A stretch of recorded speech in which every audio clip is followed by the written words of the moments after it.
Başka diğer seçilsin. Hamsın körlemeyin ha. Eşkisi hamsın körlemeyin. Salam Nizam müəllim. Çox sağ olun dəvətimi qəbul etdiyiniz üçün.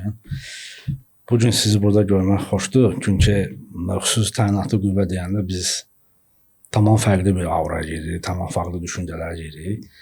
Siz həmçində polkovnik Nizam Əliyev əfsanəvi xüsusi təyinatlı qüvvələrin taborunun daha doğrusu komandirlərindən biri olmusunuz, əfsanəvi komandirlərindən biri olmusunuz.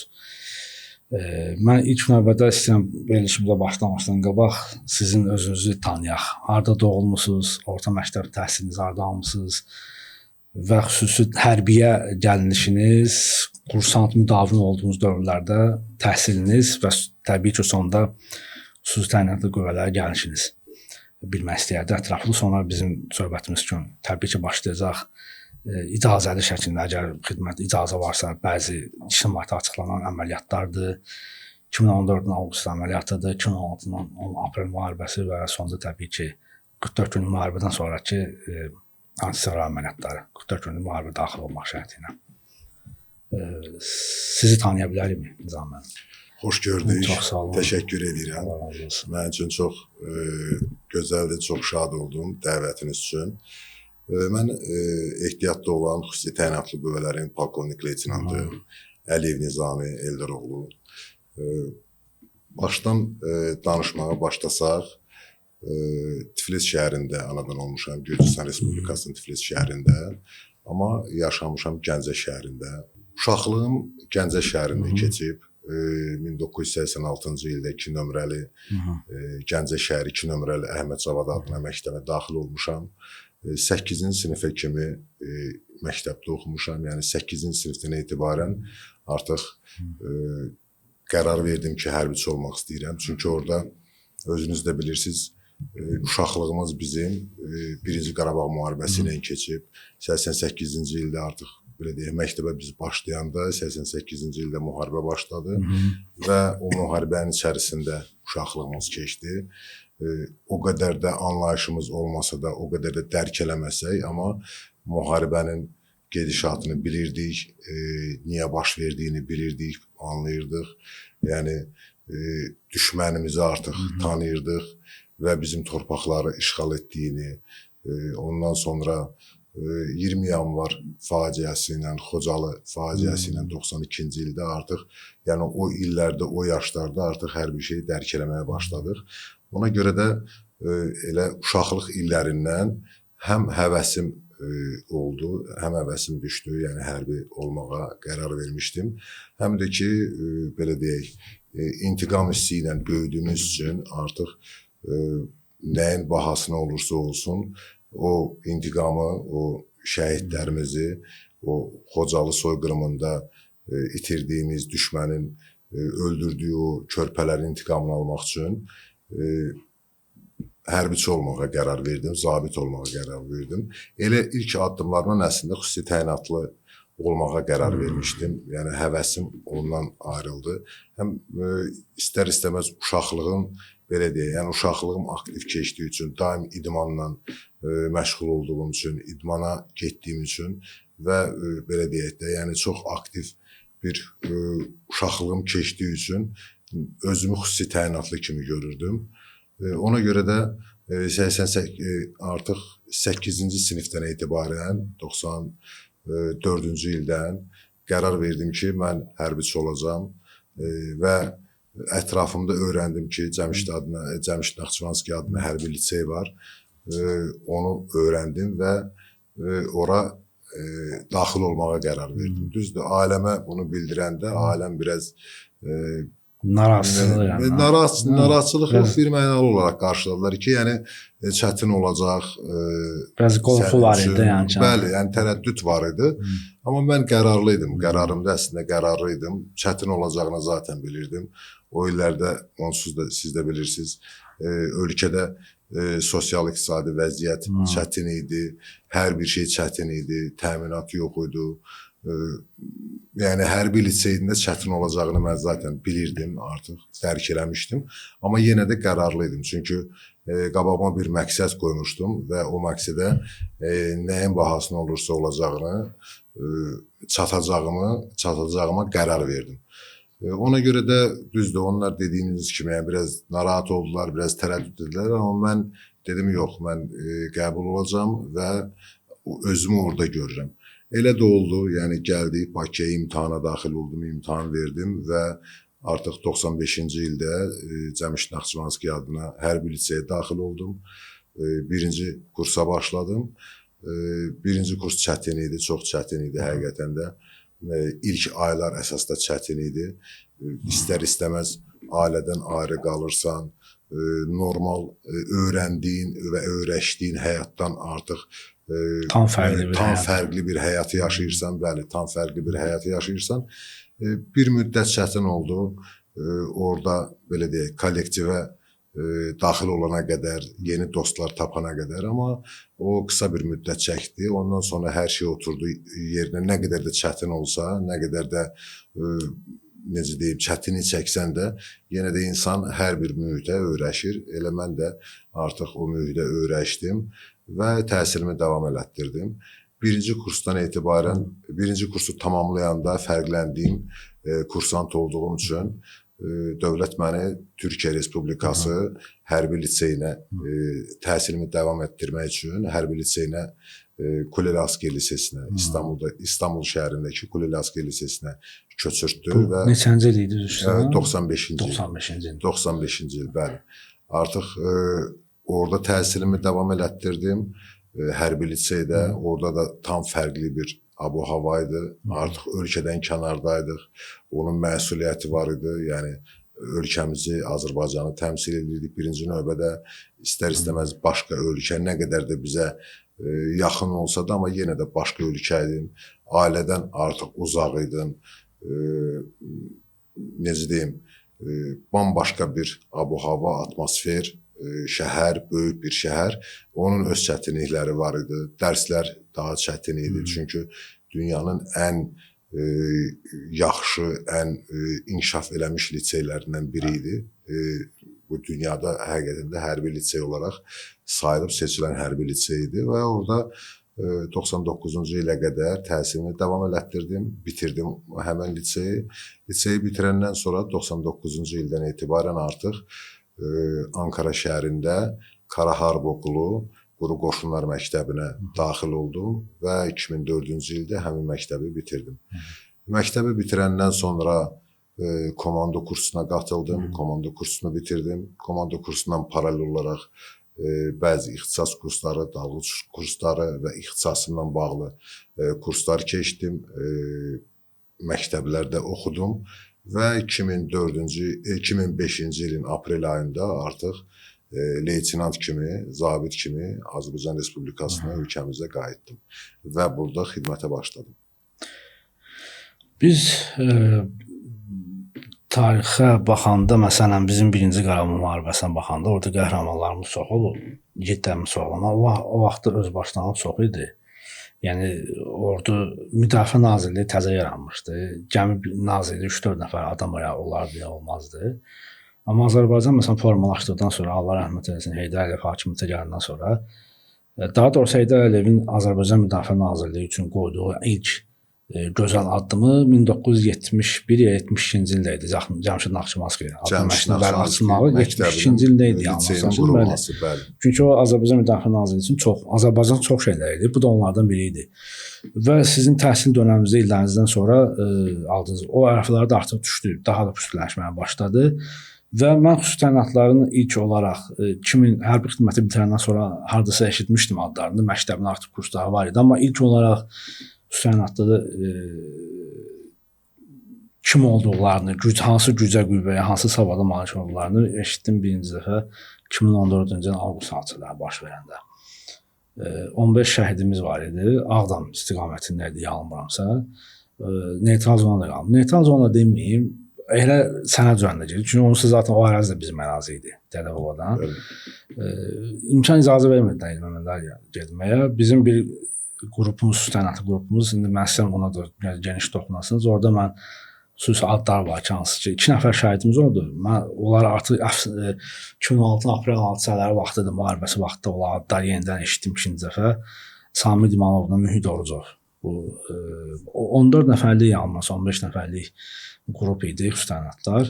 Mən istəyirəm bu 2014-ün avqust hadisələrinə toxunaq, amma bundan qabaq xüsusi təyinatlı qüvvələrə sizin konkret olaraq neçənci illə başladınız, bunu bir də toxunarıq və yenə də bu 2014-cü ilin avqust hadisələrində toxunardıq zəhmət olmasa. Çünki bizdə ondan sonra gəlir 2016-nın aprel söhbətlərini toxunacaq, amma 2014-cü ilə qədər xüsusi təyinatlı əməliyyatlar çox olub. Bizə məlum olan da var, məlum olmayanlar da var. Hansı ki icazə var buna, ixtiyar var danışmağa, onun üzərindən də daha zəhmət olmasa toxunardıq. Amma bu 2014-cü il avqust söhbətlərindən başqa əvvəl biz zəhmət olmasa toxunardıq xüsusi təyinatlı Azərbaycanda nə var yaranıb və sizin xidmətiniz neçənci ildən başladı xüsusi təyinatlılarda?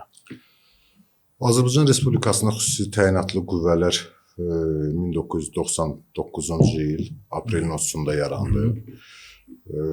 Əlbəttə ki, siz qeyd elədiyiniz kimi 90-cı illərdə vəziyyət çox çətin idi. Vahid komandanlığı yox idi.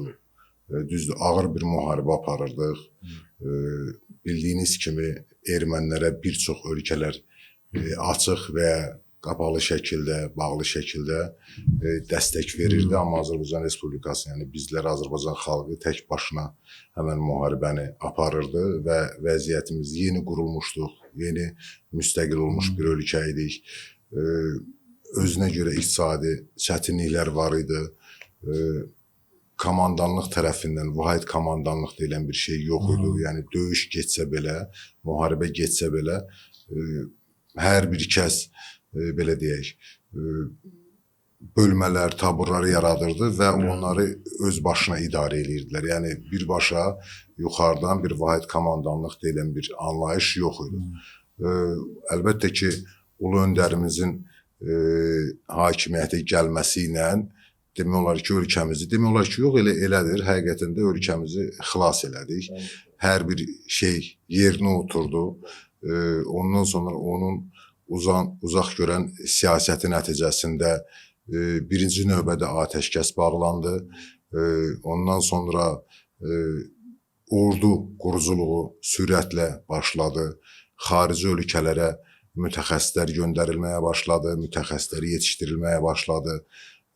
Daha sonra əlbəttə ki, yeni texnikalar alındı. Çünki bizim həm ölkəmizdə yeni bir texnika yox idi, həmən o dövrdə, həm də ki, müharibənin belə deyək də, nəticəsində həmən əlimizdə olanlar da sıradan demək olar ki, çıxmışdı. Ulu öndərimizin də hakimiyyətə gəlməsinin bütün bu işlər görülməyə başladı. Yəni, ordu quruculuğu sürətlə inkişaf eləməyə başladı. Əsas birinci növbədə lazım olan kadrlar, mütəxəssislər yetişdirilməyə başladı və bizim artıq kadr zabitlər məktəbləri, kadr zabitləri buraxma, peşəkar zabitləri buraxmağa başladı, məzun olmağa başladılar və bununla bağlı bizim artıq demək olar ki, ildən ilə ordumuz güclənməyə başladı. 99-cu ildə də xüsusi təyinatlı qüvvələr yarandı. Mən xüsusi təyinatlı qüvvələrdə 2006-cı ildən etibarən xidmətə başladım. 2005-ci ildə, daha doğrusu 2006-cı ildə kursa qatıldım, xüsusi təyinatlı qüvvələr kursuna qatıldım. Bizim bir müddət kurs keçdim, yəni 6-7 ay xüsusi təyinatlı qüvvələr kursu 6-7 ay müddətində keçirilir. Çox çətin şəraitdə keçirilir, heç də asan deyil yəni və o kursu bitirdikdən sonra xüsusi təyinatlı qüvvələrdə qrup komandirin müavini vəzifəsində, xüsusi əməliyyat qrupunun qrup komandiri müavini vəzifəsində xidmətə başladım. 2014-cü avqust hadisələri kimlər iştirak edir? Kimlər necə etdi orada? 2014-cü il avqust döyüşləri belə deyək də, yəni düşmən zaten atəşkəs olsa da, düşmən mütəmadi olaraq tez-tez atəşkəs rejimini pozmağa çalışırdı. Bir necə deyim, gərginlik yaratmağa çalışırdı. Özünüz də yadınızdadırsa xəbərlərdə hər gün deyilirdi. Demək olar ki, ön xəttin bir çox yerində, yəni cəbhə xəttinin bir çox yerində atəşkəs hər zaman pozulurdu. Gündəlik olaraq pozulurdu. Yəni düşmən bir yerdə durmurdu. Hər zaman ya gərginlik yaradırdı, ya atəşkəsi pozurdu, ya belə deyək də necə deyim, hansısa bir istiqamətdə nəsə eləməyə çalışırdı. Kəşfiyyat aparırdı, düşmən olaraq özü də yəni istər-istəməz kəşfiyyat aparırdı. Bəlkə də bizim qoşunlarımızı yoxlayırdılar, ayıq-sayıqlığını yoxlayırdılar və ümumiyyətlə diversiya əməliyyatlarını ara sıra icra eləməyə çalışırdı. Yəni biz də xüsusi təyinatlı qüvvələr planlı şəkildə hər zaman və elə olurdu plansız şəkildə ön xəttin kəşfiyyatını aparırdıq. Yəni ön xəttin gedirdik, kəşfiyyatını aparırdıq, dəqiqləşdirmələr aparırdıq. Çünki hər zaman biz bilirdik ki, bu atəşkəs daimi deyil. Yəni bir gün atəşkəs pozulacaq və biz işğal olunmuş torpaqlarımızı geri alacağıq. Və bizim komandanımızın bir sözü var idi, hər zaman da bunu deyirdi. Deyirdi, düşünməyin ki, bizim işğal olunmuş torpaqlar sülh yolu ilə qayıdacaq. Deyirdi, bu əgər müharibə ilə onlar bizim torpaqları işğal ediblərsə, bu torpaqlarda müharibə ilə geri qayıdacaq, döyüşlə geri qayıdacaq. Bizim qılıncımızın endirdiyi zərbə ilə biz onu geri alacağıq. Yəni sülh yolu ilə bu torpaqlar qayıtmayacaq. Ona görə də hər zaman dediyim kimi biz planlı şəkildə kəşfiyyatını aparırdıq. Ön xəttin müxtəlif istiqamətlərində gedirdik, müşahidə əməliyyatlarını aparırdıq, dəqiqləşdirmələri aparırdıq, istiqamətləri dəqiqləşdirirdik və bu hər zaman olurdu yəni. 2014-cü ildə isə düşmən bilmirəm, son elə bir ki 2014-cü ildən etibarən, əslində 2013-cü ildən, 2012-ci ildən etibarən düşmənin bu həm diversiya əməliyyatlarının, həm də ki atəşkəs pozmaları daha da intensivləşdi və biz xüsusi təyinatlı qüvvələr olaraq, yəni mən bir komandir olaraq yuxarı komandanlıqdan əmr aldım. Mənə əmr verildi ki, filan istiqamətdə, həmən o döyüş apardığımız istiqamətdə ehtimal olunur ki, düşmənin xüsusi təyinatlı qüvvələri var, yəni qüvvələr mənsubları var və həmən istiqamətdə bir diversiya əməliyyatı planlaşdırırlar. Ondan əvvəl həmən istiqamətlərdə, yəni onun belə deyək də, o biz əməliyyat keçirdiyimiz istiqamətin sağ və sol hissələrində, ön xəttdə, orada onu belə deyək də icra eləməyə çalışdı, amma bizim ön xəttdə oturan əskərlərimiz buna imkan vermədi və şərait yaratmadı. Yəni ayıq-sayıq nəticəsində, onların ayıq-sayıq olmaları nəticəsində düşmən bunu icra eləyə bilmədi. Amma daha sonra o həmən istiqamətə xüsusi təyinatlı qüvvələrini cəlb elədi, xüsusi təyinatlı qüvvələrin qruplarını cəlb elədi və biz elə bir kəşfiyyat məlumatı gəldi ki, həmən istiqamətdə düşmən bir əməliyyat planlaşdırır və biz də həmən istiqamətə, yəni mən öz qrupumdan, bizdə yanımda hətta Orco mühitdə var idi, düzdür. Biz ikimiz də həmən ərəfədə qrup komandiri idi, amma o özü könüllü olaraq həmən tapşırıqda icra, belə deyək də, icra etmək istədiyini bildirdi yuxarı komandanlığa və birlikdə olmağımızı istədi. Komandanlıq da qəbul elədi və o mənlə bir yerdə bir qrup tərkibində həmən istiqamətdə tapşırıq icra eləməyə başladıq. İcra eləmədiyində birinci planlaşdırmağa başladıq. Həmən istiqamətə çıxdıq, müşahidə apardıq, ərazinin kəşfiyyatını apardıq və düşməni müəyyən elədik ki, həmən istiqamətdə ehtimal olunur, çox böyük bir ehtimal, yüksək ehtimal olunur ki, həmən istiqamətdə düşmən diversiya əməliyyatını planlaşdırır, atəşkəs rejimini pozmağa çalışır və planlaşdırır. Elə avqust ayın əvvəlində, ilk günlərində bildiyiniz kimi 1-2 gecəsində xüsusi əməliyyat qrupumuz əməliyyat icra elədik. Əməliyyat əslində tək düşmənin diversiya qrupunu zərərləşdirmək deyil, həm də köməyə gələcək olan, ehtimal olunan köməyə gələn digər düşmən qüvvələrini məhv etmək, sıradan çıxartmaq və onun belə deyək, dayaq məntəqəsini, postunu məhv eləmək idi. Həmən tapşırıqda dediyim kimi xüsusi əməliyyat qrupu cəlb olundu. Sırf düşməni məhv eləmək xüsusi əməliyyat qrupunu, yəni onların xüsusi təyinatlı qüvvələrinin qruplarını məhv eləmək üçün və köməyə gələn qüvvəni sıradan çıxartmaq üçün, məhv eləmək üçün də başqa bir qrup təşkil olundu. Paralel olaraq həmən tapşırıq icra elədik. Həmən digər tapşırıqda rəhbər milli qəhrəmanımız şəhid Samid İmanov idi. Bəli, onun rəhbərliyi altında həmən tapşırıq icra olundu. Çox uğurlu icra olundu həmən tapşırıqda. Çünki biz tapşırıq icra eləyəndən sonra belə deyək də, yəni biz gecə döyüş başladı. Gecə saatlarına hardasa saat 12-1 radələrində demək olar ki, səhərə qədər döyüş getdi. Bizdən 3 şəhid verdik, mənim qrupumdan 3 şəhid oldu. Baş gizir Əliyev Pərvin, kiçik gizir Hüseynov Rahil və gizir Əhmədov Elçin şəhid oldular. Həmən döyüş tapşırıqlarında Allah rəhmət eləsin. Amma düşmənin 25-dən artıq və təsdiq olunmuş 25-dən artıq xüsusi təyinatlısını məhv elədik. Həmən döyüş tapşırığında eyni zamanda postları məhv oldu, dağıldı, sıradan çıxarıldı.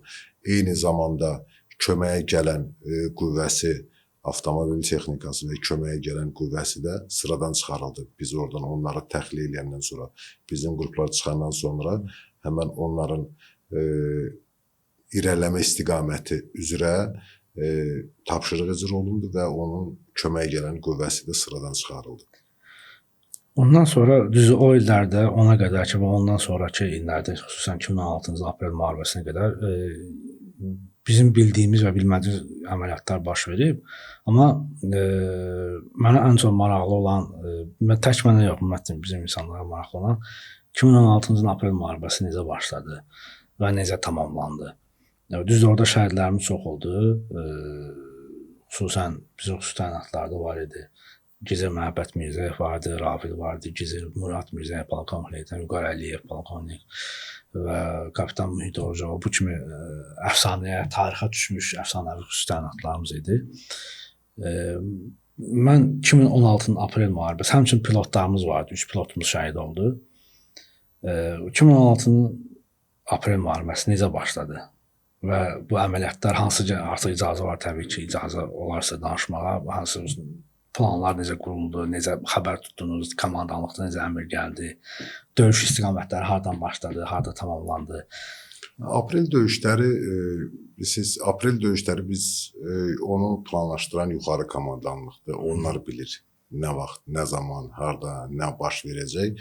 Biz əmr icra edirik, xüsusi təyinatlı qüvvələrdə əsasən, xüsusi təyinatlı qüvvələr mənsubu.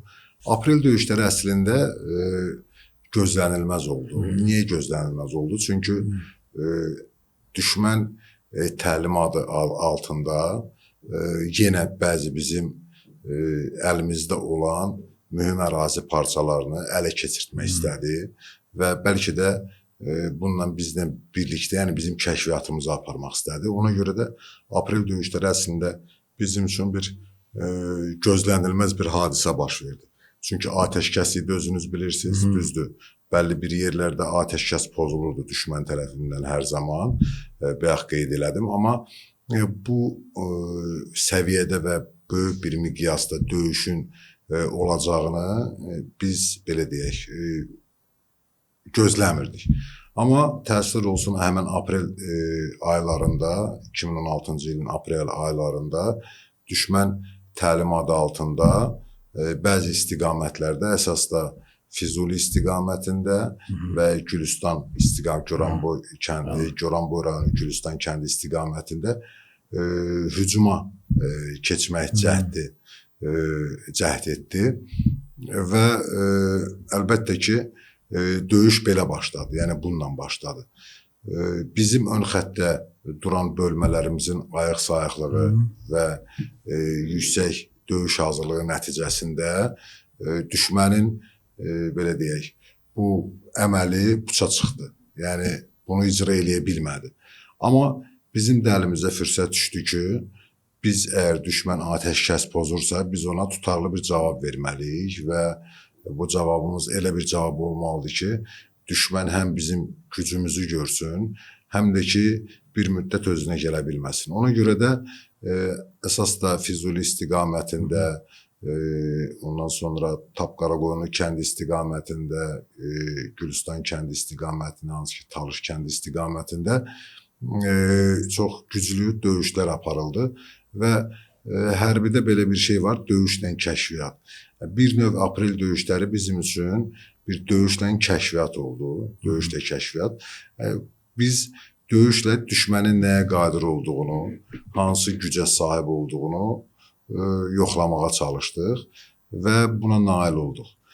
Buna niyə nail olduq? Çünki Lələtəpə istiqamətində həmən o Lələtəpə yüksəli Azərbaycan ordusu üçün çox mühüm və kritik bir ərazi parçası idi.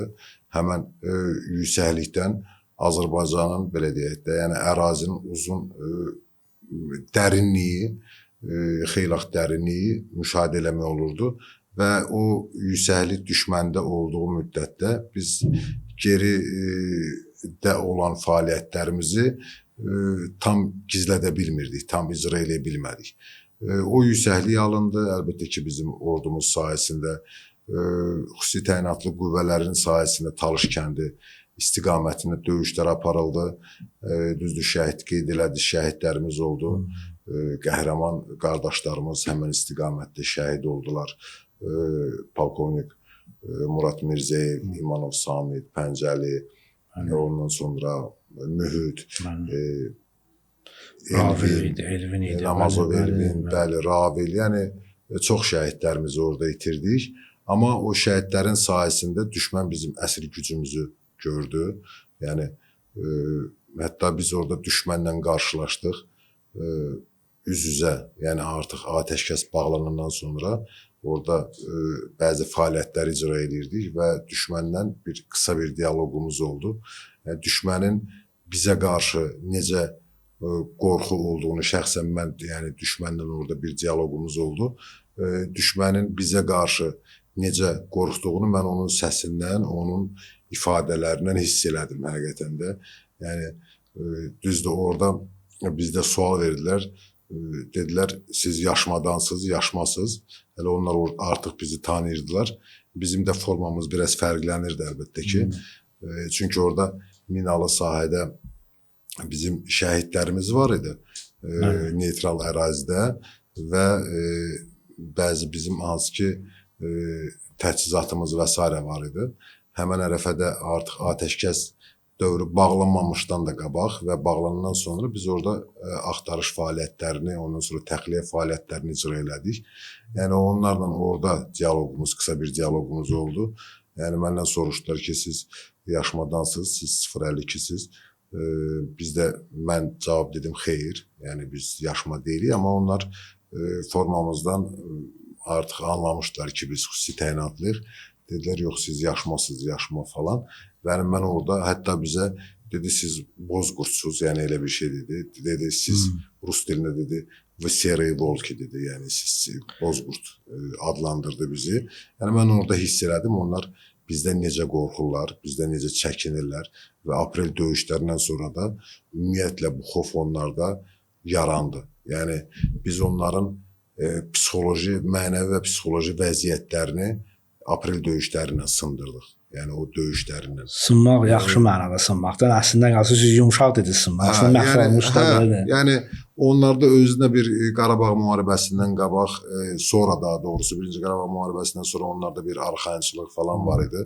Bizdə istər-istəməz psixoloji bir sarsıntı var idi, bir əziklik var idi istər-istəməz. Çünki müharibəni faktik olaraq biz torpaq itirmişdik, müharibəni uduzmuşduq. Onlarda da qazanma bir psixologiyası var idi. Qazanmış ordunun bir psixologiyası var idi.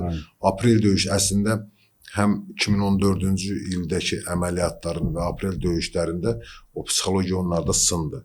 Konkret sındı. Ön xəttə bizim əskərlərin özünə inamı yüksək səviyyədə artdı artıq. Ondan sonra gedirdik biz ön xəttə, dediyim kimi və yəni biz fəaliyyətlər icra edirdik, müşahidə aparırdıq.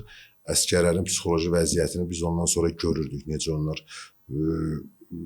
belə deyək də mənəvi psixoloji səviyyədə bir yüksəliş var idi həqiqətən də. Yəni biz bunu aprel döyüşlərindən sonra gördük və düşmənin də artıq biz bilirdik ki, onlar artıq bizdən qorxurlar, onlar artıq Azərbaycan ordusunun əvvəlki 90-cı illərdəki Azərbaycan ordusu kimi görmürlər və mən ona görə deyirəm, aprel döyüşləri əslində İkinci Qarabağ müharibəsinin bünövrəsi idi. Qoyulmuş, sağlam qoyulmuş bir bünövrəsi idi. Çünki aprel döyüşləri olmadan biz müharibəyə kəşfiyyatçız girəcəkdik, yəni kəşfiyyat aparmadan. Düşmənin, çünki aprel döyüşlərində bir düşmənin təminat yollarını görə bildik. Düşmən hardan hara necə təminat aparır, hansı istiqamətdə təminatlarını gerçəkləşdirir, hansı qüvvədə o fəaliyyətləri icra edir.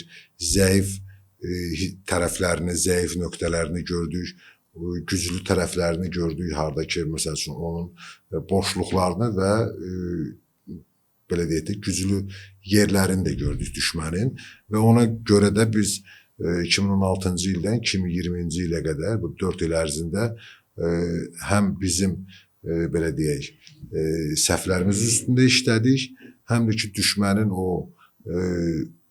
güclü tərəflərini incələdik və onlara qarşı tədbirlər gördük. Yəni, qısacası kəşfiyyat apardıq, müharibəyə hazırlaşdıq. Ona görə də mən hesab edirəm ki, 2016-cı il aprel döyüşləri İkinci Qarabağ müharibəsinin sağlam qoyulmuş bir bünövrə daşıdır və bizim zəfərimiz artıq o daşın üzərində 44 gün ərzində biz onu gerçəkləşdirdik və zəfərimizi qazandıq. Can müəllim, deməli 2020-ci ilin zəfər müharibəsi, biz bunun üstündə biraz çox dayanacaq. Cənab Prezidentin bir sözü vardı müharibə gedişatı vaxtında deyildi. Bu bizim haqq zəfərimizdir, haqq döyüşümüzdür.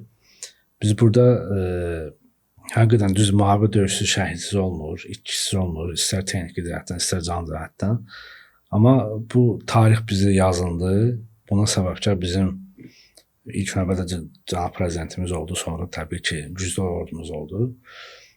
2020-nin sentyabrın 27-si xüsusi təyinat, orada 3 döyüş başladı yalnız Tərtər, Ağdam və Murov istiqamətindən başlandı, yanılmıramsa əgər. Xüsusi təyinatlar Murovdan yanılmıramsa başladı. İlk qrupu Murov silsiləsindən başladı, yanılmıramsa.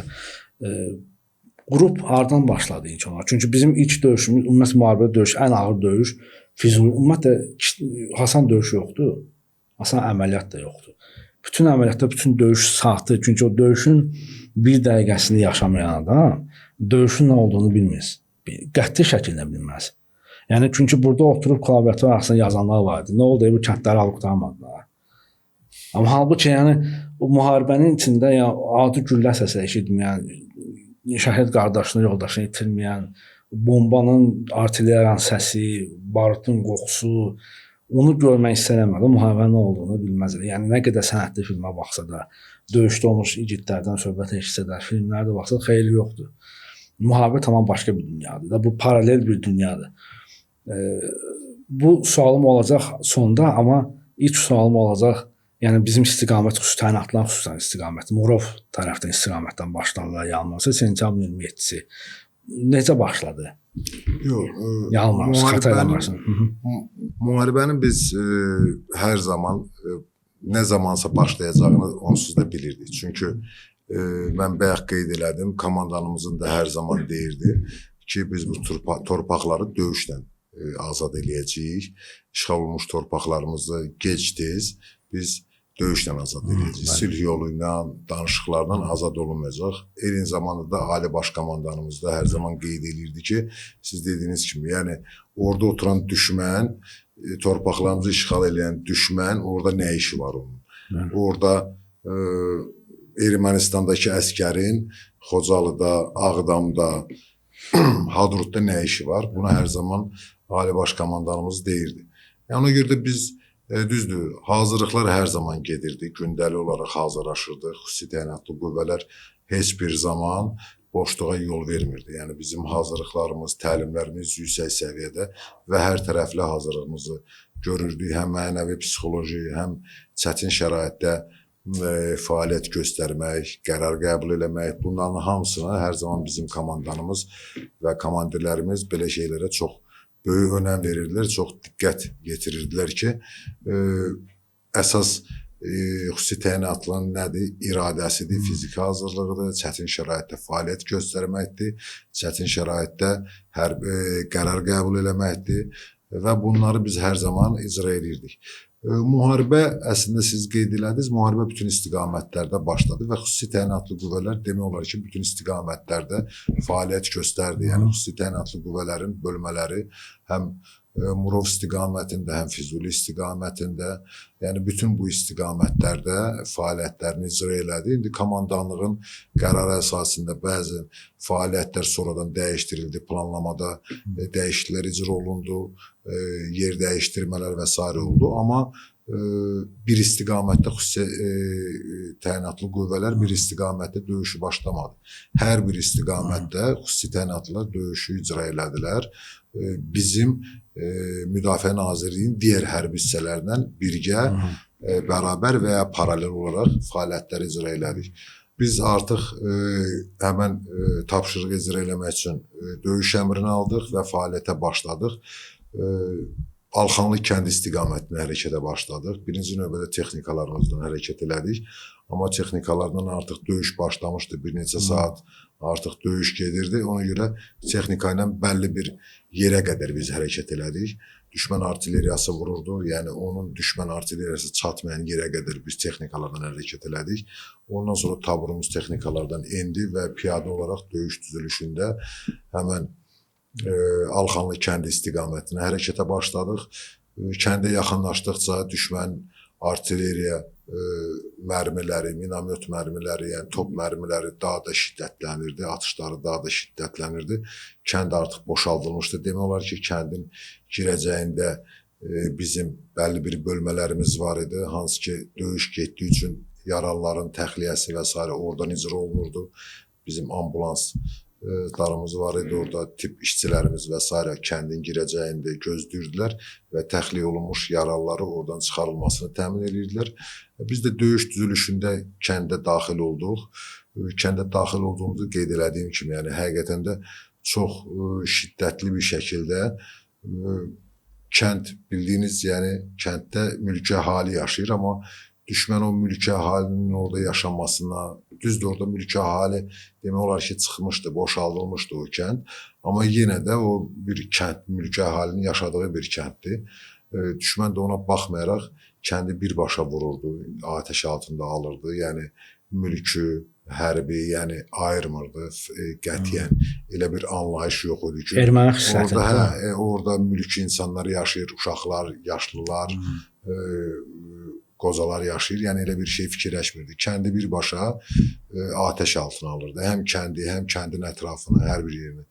Orada çox o mərmilərin atəşi altında həqiqətən də çox çətinliklə o kəndi keçdik.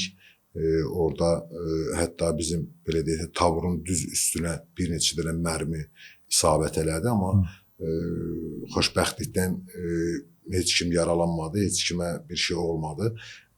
Bizdə orada kəndin yanından keçəndə qamışlıq var idi. Qamışlığın da içi palçıq idi. Mərmilərin orada düşdü və belə deyək də mərminin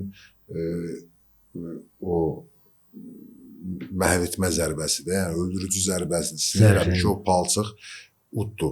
Yəni onun sayəsində həqiqətən də bir şey olmadı, amma düz taburun üzərinə, yəni şəxsiyyətin üzərinə düşdü o mərmilər. Ondan sonra həmən o Alxanlı kəndini keçəndən sonra ərazi qırışlarından istifadə edərək, orada dərə yataqları və s. var idi. Yəni onlardan Qaraxanbəli kəndi istiqamətində hərəkətə davam elədik. Qaraxanbəli kəndinə qədər artilleriya və top atəşlərinə, yəni top atəşlərinə demək olar ki, ciddi bir düşmənlə bir təmasa girmədik. Orada çünki artıq düşmən ön xətti demək olar ki, tərk eləmişdi, amma bəlli bir yerlərdən yenə də snayper atəşləri, atıcı silahlardan və s. yəni tabura atəş açırdılar. Biz də o atışlardan belə deyək, yayınaraq, ərazi qırışlarından istifadə edərək, maskalanaraq həmən o düşmən mövqelərinə daxil olduq və Qaraxanbəli kəndinə çatdıq.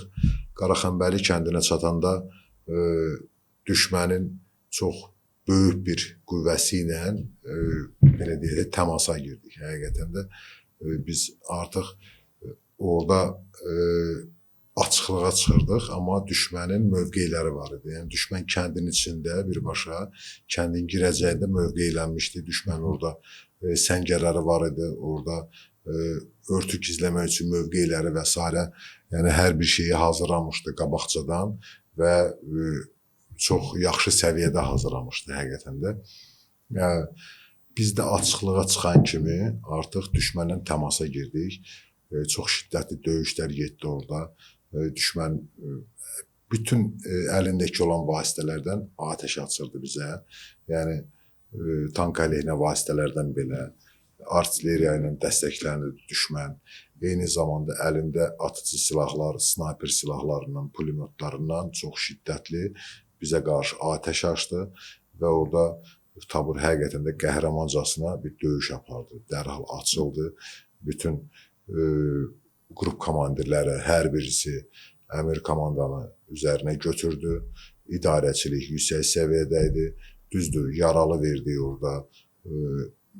Döyüşün elə demək olar ki, ilk dəqiqələrində artıq bizim yaralılarımız var idi. Yəni demək olar ki, o döyüşdən sonra bizim 4 ağır yaralılığımız var idi və hardasa bir 10 nəfərə yaxın müxtəlif yüngül yaralılarımız var idi. Amma ona baxmayaraq o düşmənin böyük bir qüvvəsi ilə şəxsiyyət döyüş apardı. Qaraxanbəli kəndinin girəcəyini artıq təmizlədik, düşməni məhv elədik, oradakı düşməni məhv elədik. Qalanları isə artıq qoydular, əlindəki bütün silahları, dediyim kimi, yəni hər bir şeyini qoyub qaçdılar. Çünki biz oranı azad eləyəndən sonra orada axtarış icra elədik. Düşmənin bir çox tank əleyhinə vasitələr və s. yəni istifadə olunmamış tank əleyhinə vasitə, oradan biz onları özümüz istifadə elədik. Silahlardır, sursatlardır, tank əleyhinə vasitələrdir. Hamısını biz özümüzə götürdük və onları sonradan düşmənə qarşı istifadə elədik. Çünki biz Qaraxanbəli kəndini azad eləyəndən sonra elə bir ərazini belə deyək, əraziyə sahib olduq ki, bizim həm sağımızdakı, həm solumuzdakı qonşu bölmələrimiz artıq bizim arxamızdaydı və biz bir növ düşmənin arxasına sızmışdıq.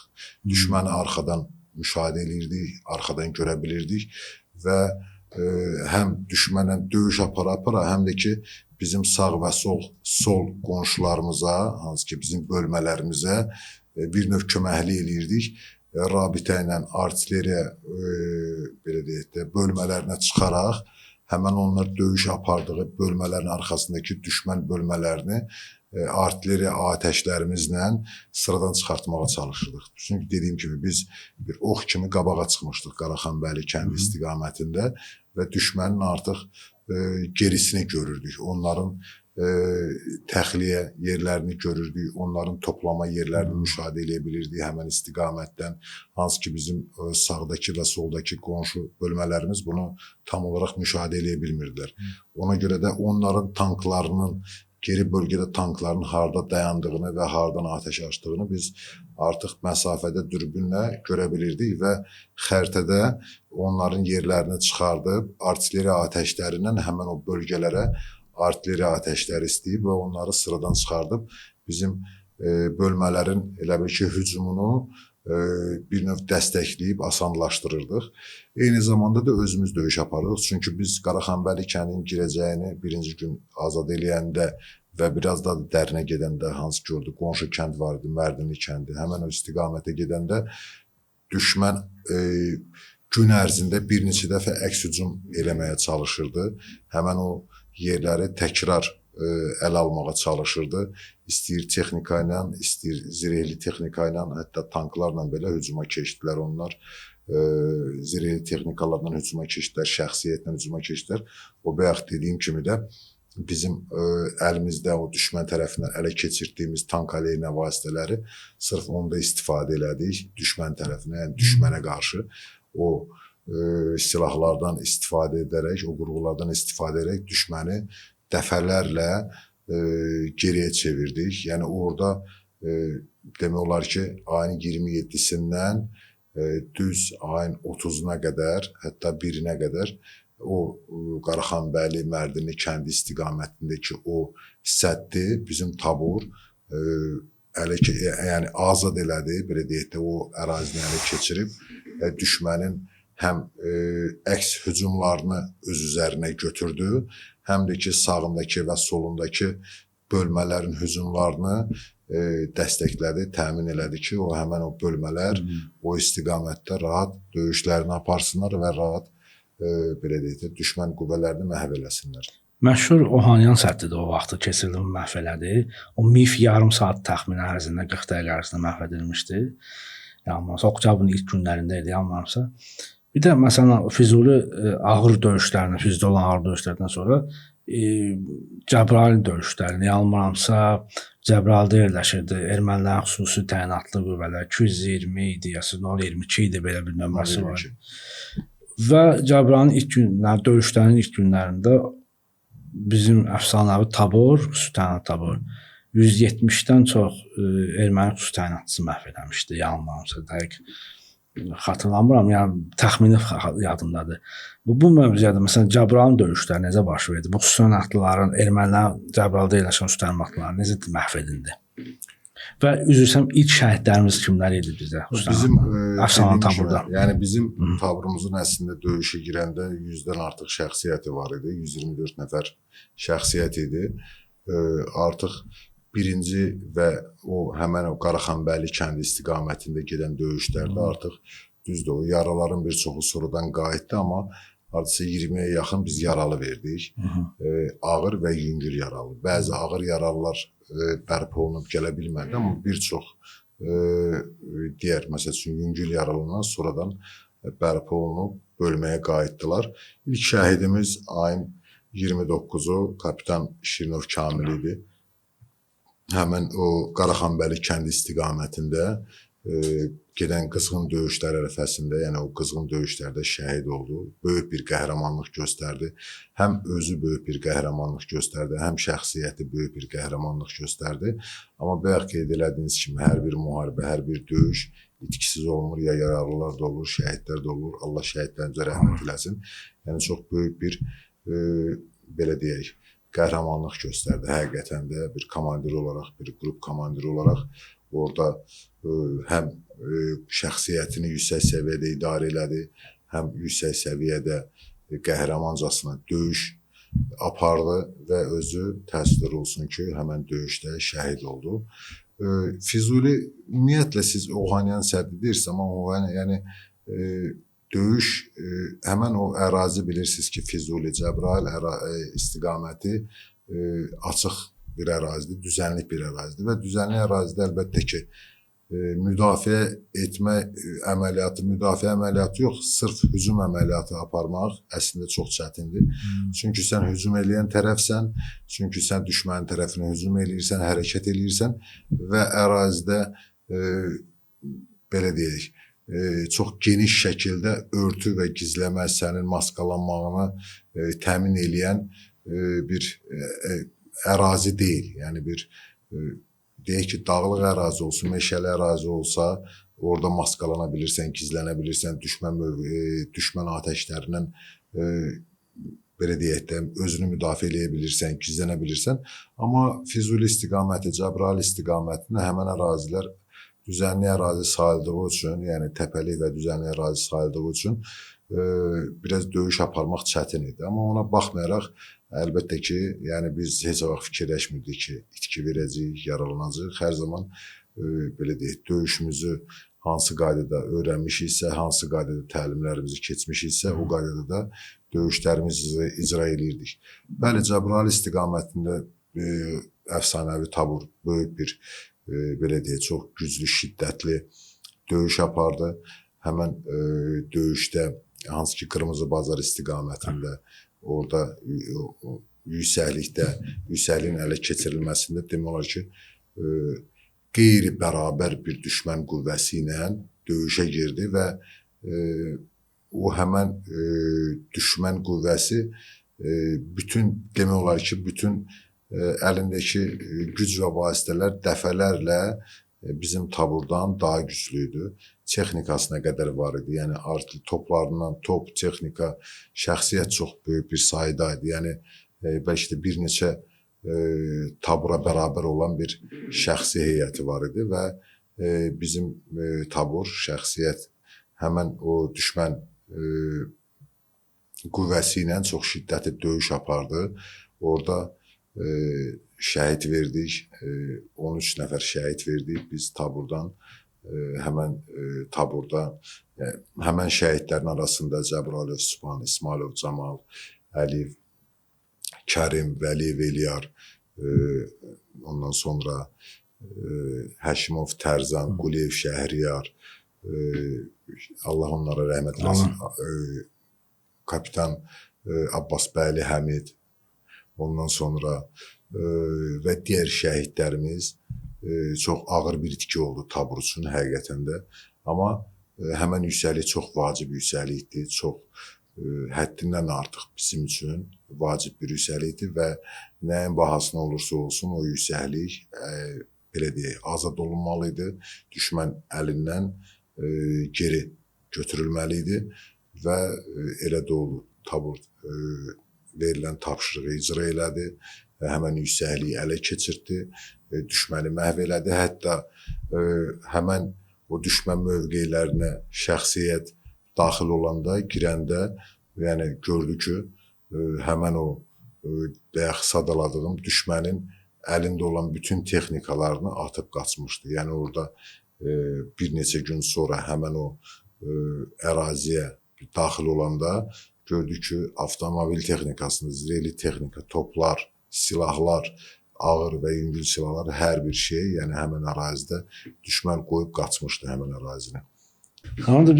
Siz qeyd elədiyiniz kimi Cəbrayılda, Qaraxanbəllidə yaralandınız. Yaralanma dönəminizə qədər necə oldu yaralandınız? Necə oldu şəhidləriniz oldu? Yaralandı, sonra hara təxliyə olundunuz? Və təxliyədən sonra biz Hadrut döyüşləri və Şuşaya qədər ki, Şuşanın alınmasına toxunacağam. İlk öncə sizin yaralanmanız harada və necə oldu yaralandınız? Mənim yaralanmağım oktyabrın 1-də yaralandım. Qaraxanbəlli kəndi, həminki Mərdinli və Qaraxanbəlli kəndi istiqamətində gedən döyüşlərdə yaralandım. Çox qızğın döyüş ərəfəsində, artilleriya atəşi nəticəsində yanıma bir top düşdü. Düz mən olduğum yerin düz yanına bir neçə metrəliyinə bir top düşdü və qəlpə nəticəsində boynumdan girən çıxan qəlpə nəticəsində, bəli, boynumun sağ tərəfindən, aşağı hissəsindən qəlpə girib, sol hissəsindən yuxarı qulağımın arxasından qəlpə çıxdı. Ağır yaralanmışdım. Orada demək olar ki, yaralandan sonra heç bir şey hiss eləmirdim.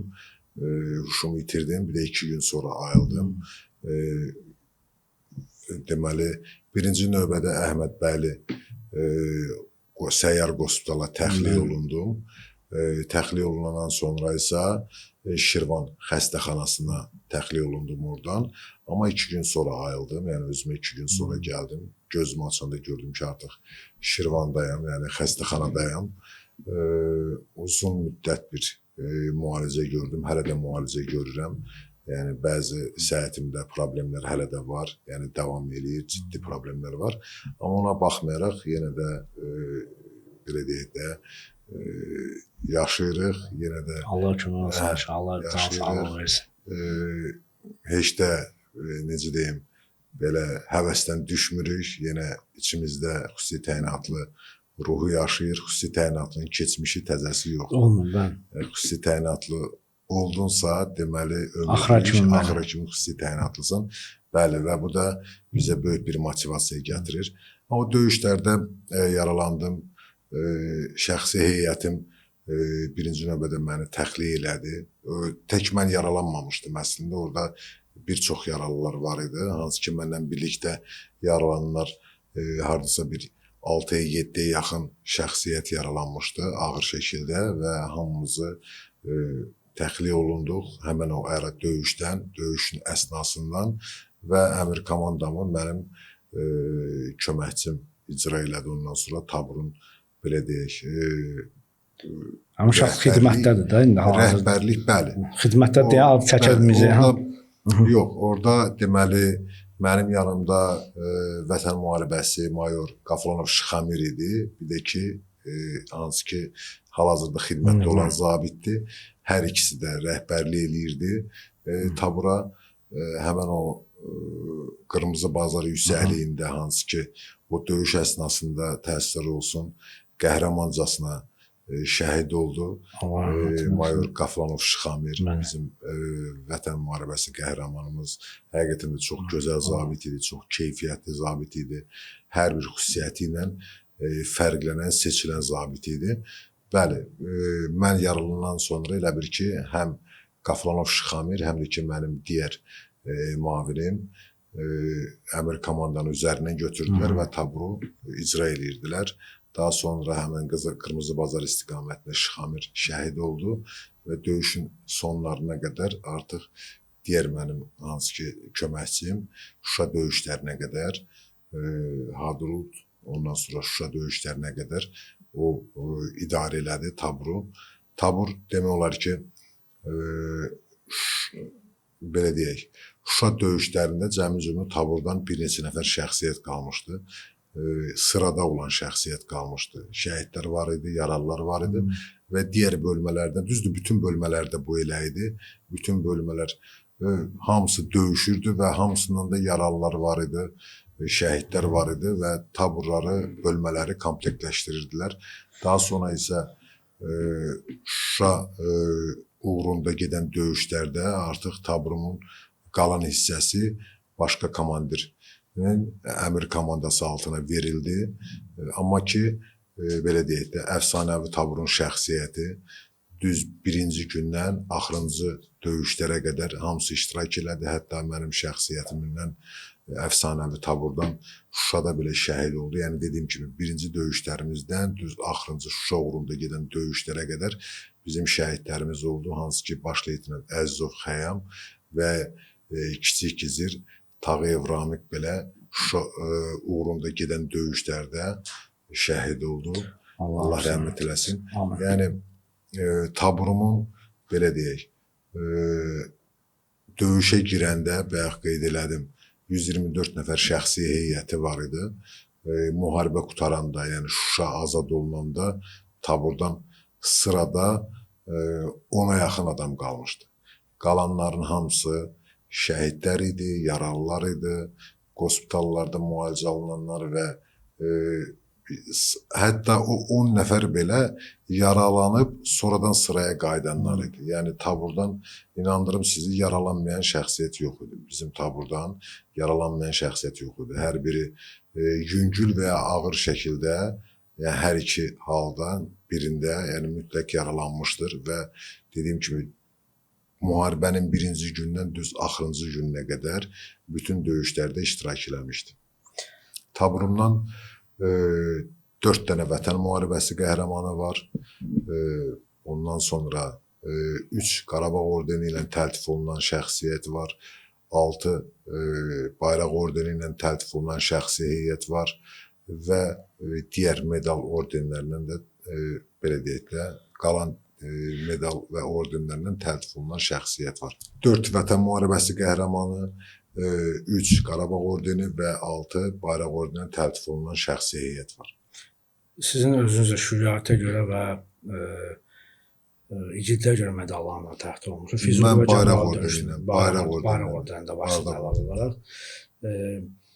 Bizdə əsas müharibədə əsas dönüş nöqtələrindən biri Hadrutda olan döyüş oldu. Siz oradan artıq hospitalda yaralıydınız, amma döyüşün ən azından gedişatından xəbərdar idiniz. Yəni Hadrut döyüşləri necə oldu? Necə məsələn baş verdi? Necə alındı? Qısa müddət ərzində Halbuki Hadrutun özündə erməni qoşunları sayıca çox idi, texnikası da çox idi, şəxsi heyəti çox idi. Bəli, Hadrut əslində Hadrut yaşayış məntəqəsi, yəni bu 1-ci Qarabağ müharibəsindən də 2-ci Qarabağ müharibəsindən çox əhəmiyyətli bir ərazi parçası idi və orada daim yaşayış var idi və belə deyək, həqiqətən də çox vacib bir həm düşmən üçün, həm psixoloji, həm ərazi cəhətdən, mənəvi psixoloji olaraq da ərazi cəhətdən də çox vacib bir ərazi parçası. İstəyirəm yanılmasa 2-ci Şuşa deyirlər ora. Bəli, vacib bir ərazi parçası idi və düşmən bunun nəyin bahasına olursa olsun saxlamağa çalışdı. Çünki Hadrut Şuşaya açılan qapılar idi əslində. Yəni Hadrut alındıysa artıq Şuşaya qədər yol davam eləyəcəkdi və çox vacib bir ərazi parçası idi qeyd elədiyim üçün. Hadrutun da alınması həvalə olunmuşdu xüsusi təyinatlı qüvvələrə. Xüsusi təyinatlı qüvvələrin bir neçə bölməsi Hadrutun azad olunmasında iştirak elədi. Eyni zamanda da mənim taburumun şəxsiyyəti də həmən o döyüşlərdə fəaliyyət göstərdi və belə deyək, ümumiyyətlə hər bir bölməyə müxtəlif tapşırıqlar icra olundu. Kimlərsə, məsəl üçün, hansısa bölmə Hadrutun ətrafında 200 hissələr ələ keçirdi, hansısa bir bölmə Hadrutun içərisində daxil oldu, düşmən tərəfindən Hadrutun içində olan düşmən bölmələrini məhv edib, oranı təmizləmək, hansısa bölməyə verildi, düşmənin təminat yollarını və köməyə gələn qüvvələrini kəsmək və ümumilikdə götürəndə əlbəttə ki, Hadrutun azad olunmasında birbaşa xüsusi təyinatlı qüvvələr iştirak elədi. Orada da çox ciddi və çox böyük bir döyüş getdi. Hətta bununla bağlı filmlər də var, sənədli filmdə çəkilib. Yəni, ətraflı olaraq orada fəaliyyət necə icra olunur, fəaliyyət necə belə deyək də, ümumiyyətlə Hadrut necə azad olunurdu. Yəni, bununla bağlı film də var, həqiqətən də. Amma onu demək istəyirəm ki, Hadrut Şuşaya açılan qapılar idi, yəni o gedən yol idi. Yəni, çünki Hadrut alınmadan Şuşaya getmək məncə mümkün deyil. Yəni. Çünki Hadrut alınanda orada onlar artıq üzdə zəmin idilər ki, Qarabağı artıq. Əlbəttə ki, yəni elədir. Yəni, Hadrut, çünki dediyim kimi, Hadrutun azad olunması həm artıq Hadruta qədər və Hadrutdan sonra, yəni Hadruta qədər onların gedən döyüşlər artıq, çünki Hadrut bəlli bir dərinlikdə idi. Xeylaq düşmən qüvvəsi məhv olmuşdu artıq və düşmən mənəvi psixoloji olaraq artıq sarsılmışdı, yəni çökmüş vəziyyətdə idi, demək olar ki. Hadrut da alınandan sonra artıq onlar tam olaraq, belə deyək də, yəni çöktülər, bir çökmə icra olundu. Hətta yadınızdadırsa, onlar psixoloji müharibə də apardı, yəni propaganda apardılar ki, Hadrut azaddır falandır, yəni getdilər, şəkil çəkdirdilər yalandan orada ki, yox, biz Hadrutdayıq, Hadrut azad olunmuyub falan filan, yəni belə şeyləri, necə deyim, özlərinə, öz xalqına onu göstərməyə çalışdılar ki, yəni qorxmayın, çəkinməyin falan, yəni aldatmağa çalışdılar. Amma halbuki Hadrut artıq azad olunmuşdu və bu onu da göstərir ki, yəni onlar artıq görəndə ki, Hadrut azad olundu, Hadrut artıq bizim qüvvələr Hadrutu keçdi və Şuşa istiqamətində hərəkət edirlər. Onlar üçün böyük bir, yəni sarsıntı oldu, məhv oldular, yəni o anda onlar və dediyim kimi də artıq qırılma nöqtəsi idi. Həmin o nöqtə Hadrut müharibənin qırılma bir nöqtəsi idi, mən hesab edirəm. Bu Şuşa əməliyyatı müharibənin son nöqtəsi. Son nöqtəsi əsas nöqtəsidir. Çünki son nöqtəsi sonrakı o baş verən antiterror əməliyyatları oldu ki, artıq Qarabağ tamamilə öz sahibinə qayıtdı. Şuşa artıq son nöqtə idi. Şuşa əməliyyatı da demək olar ki, artilleriyasız demək olar ki, aldı. Heç bir texnikadan istifadə edilmir. Sadəcə əl qumbaraları, əl silahları, kiçik çaplı silahlardan istifadə olundu. Və bunun taktikasını hətta Amerikan Müdafiə Nazirliyinin ehtiyatda olan polkovniki də belə Azərbaycana gəlmişdi müharibədən sonra bu taktikanı öyrənmək üçün. Yəni heç kimin ağlına gəlməyəcək bir döyüş taktikası oldu. Hələ də onun şoku var. Yaxşı mənada şoku var ki, yəni Şuşa necə azad olundu. Yəni danışılıb bu günə kimi, bundan sonra da danışılsa, yenə də belə deyək, yeri var. el arasından desə, necə tamamlandı, necə baş verdi? Məsələn, Şuşa bir qaladır, bu aydın məsələdir ki, Şuşa bir qaladır. Yəni küçə döyüşləri önümüzdə alınır, Bəli, əlbəttə ki, yəni Şuşa bir qaladır. Şuşanın da əslində həmən gün yadınızdadırsa, yəni hava çiskinli hava idi. Yəni ümumiyyətlə hava şəraiti, bəli, hava şəraiti imkan vermirdi ki, düzdür, o həm bizim üçün müsbət cəhət idi, həm də ki mənfi cəhət idi. Həmən o günü biz artıq nə havadan düşməni müşahidə edə bilirdik, nə artilleri atəşlərindən istifadə edə bilirdik və ümumiyyətlə uzaq mənzilli silahlardan istifadə edə bilmirdi. Həm də ki, Şuşa dediyim kimi, Şuşa bir qala olduğu üçün Şuşaya bir giriş var. O da ki, aydın məsələdir ki, yəni xüsusi təyinatlı qüvvələr üçün ən çətin yol hansıdırsa, deməli, ən etibarlı o yol odur. Yəni düşmənin gözləmədiyi bir istiqamət. Zaten o bir istiqaməti də düşmən gözləyirdi, yəni belə deyək, bizim gələcəyimizi, yəni xüsusi təyinatlı qüvvələrin gələcəyini. Ona görə də xüsusi təyinatlı qüvvələr avtomatik olaraq ən çətin yolu seçdi, ən etibarlı yolu və ən çətin yolu seçdi, qayalıqları seçdi. Düzdür, bunların təlimini biz hamısını görürdük. Yəni dağlıq, qayalıq ərazilərdə, çətin keçilən ərazilərdə döyüşün aparılması, hərəkət taktikası, texnikaları və s. hamısının təlimlərini keçmişdik. Amma yenə də bu inanılmaz bir şey idi ki, düşmənin gözləmədiyi bir istiqamət, yəni düşmən üçün bir şok oldu bu, həqiqətən. Düşmən bizi qayalardan gözləmirdi, amma xüsusi təyinatlı qüvvələrin hansı ki mənsubları ən çətin yolu, ən imkansız yolu seçdilər. Xüsusi təyinatlı qüvvələrin bir cevizi, bir sözü var. Çətini bacarırıq, imkansız zaman alır. Yəni bizim üçün də bu həqiqətən bir balaca zaman aldı, yəni xüsusi təyinatlı qüvvələr. Çünki çətini çox asanlıqla biz üstəsindən gəlirik, bacarırıq və bunu öyrənmişik. Düşmən hesab eləyirdi ki, o qayalar, o yüksəkliklər bizim üçün imkansızdır. Bir balaca zaman aldı. Şəxsiyyətimizin Şuşaya daxil olması, sırf hansı ki Şuşa qalası istiqamətinə və digər istiqamətdən Şuşaya daxil oldular. Özünüz də görmüsünüz, videolarda da görmüsünüz. Ondan sonra yaşayış məntəqələrində döyüş icra elədilər. Küçə-küçə, ev-ev düşməni təmizlədilər. Düşmən, belə deyək də, haradakı düşmən yerləşirdi. Düşmən qüvvələrini məhv elədilər. Hətta Şuşanın içindəki düşmən texnikalar da var idi. Tanklar var idi, gördüyünüz zirehli texnikalar var idi. Hamısını sıradan çıxartdılar, məhv elədilər. Düşməni Şuşadan darmadağın edib, azad elədilər. Qalan öldü, qaçanda qaçdı, getdi və Şuşanı azad eləyərək Şuşanın, belə deyək, orada bizim Şuşada bayrağımızı dalğalandırdılar. Xankəndi, Daşaltı, Xocavənd, bir də koridor tərəfdən Aslanlı ordusunu yığmışdı ermənilər ki, Azərbaycan ordusu oradan gələcək.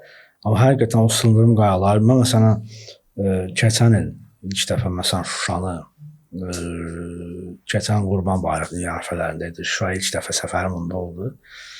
O sıldırım qayalar sırf o su təyinatları necə qalxdığını görmək, hiss eləmək üçün o tərəflərə getdim, Cıdırcının arxası. Və onda mən gördüm ki, yəni bura çıxmaq üçün tək fiziki güc bəs eləmir.